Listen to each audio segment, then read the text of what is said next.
Welcome back to our House Call series, From Confusion to Clarity. This is our last conversation on vaccine mandates, and it's dedicated to the children. So Barry, I wanted you to know that you're not alone with your concerns. I'm not alone, and many people aren't either.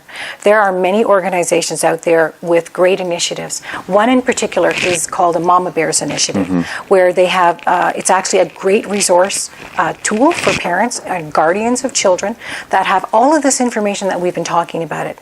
I'm going to put the link on the description of where people can find that in the video below.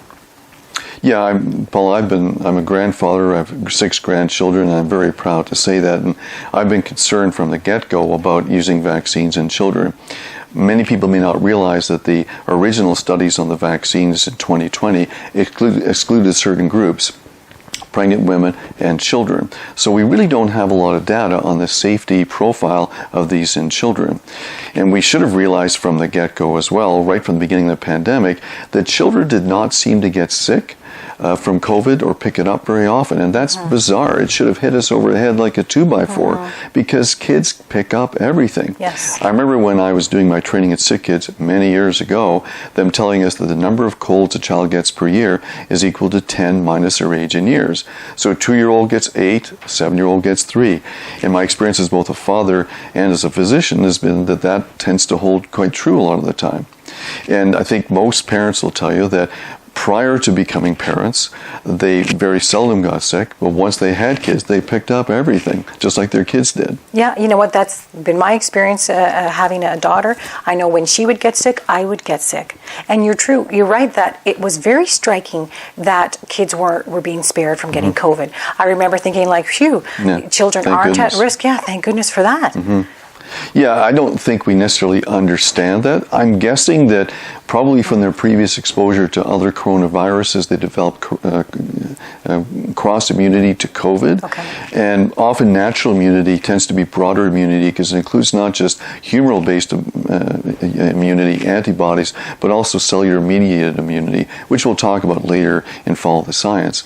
So I've been a bit surprised that we've not wanted to do testing on children to see if they're immune before we want to expose them to an experimental vaccine that hasn't been studied in children very well.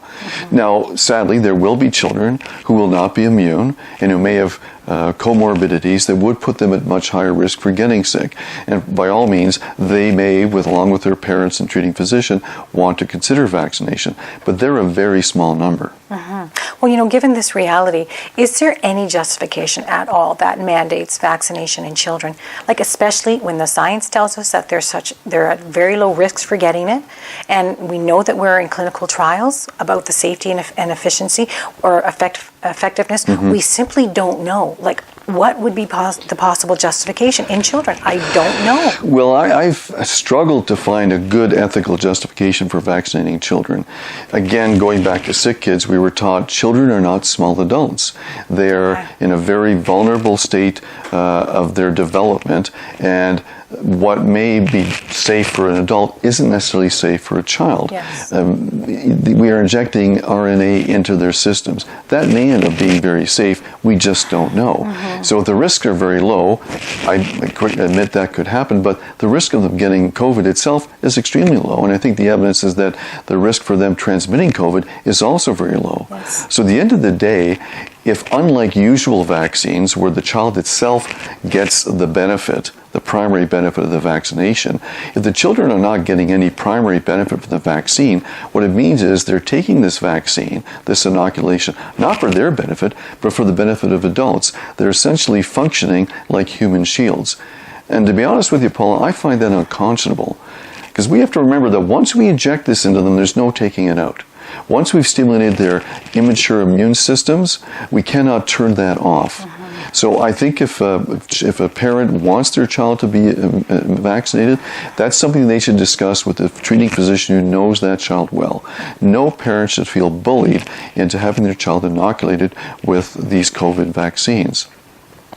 I also think it's dangerous if we allow government to vaccinate children without parents' permission, or worse still, without parents' knowledge. I mean, my 3 adult children are all married. They have children of their own.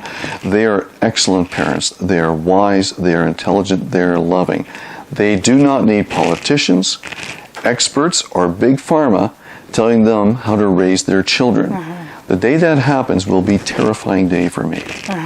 You know what, Barry? I'm feeling a little bit nauseous, to tell you the truth, right now, and it's like there's the blood running through my veins. It's cold, and my hands are sweating. I'm having a visceral reaction to this subject.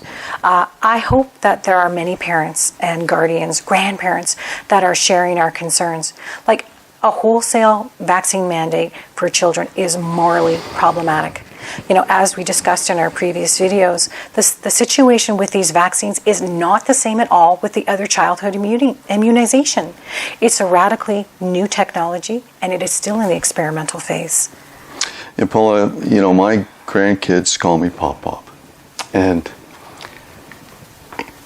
I love them more than I can express. And I cannot be a loving Pop Pop if I would subject them to an experimental vaccine, not for their benefit, purely for mine.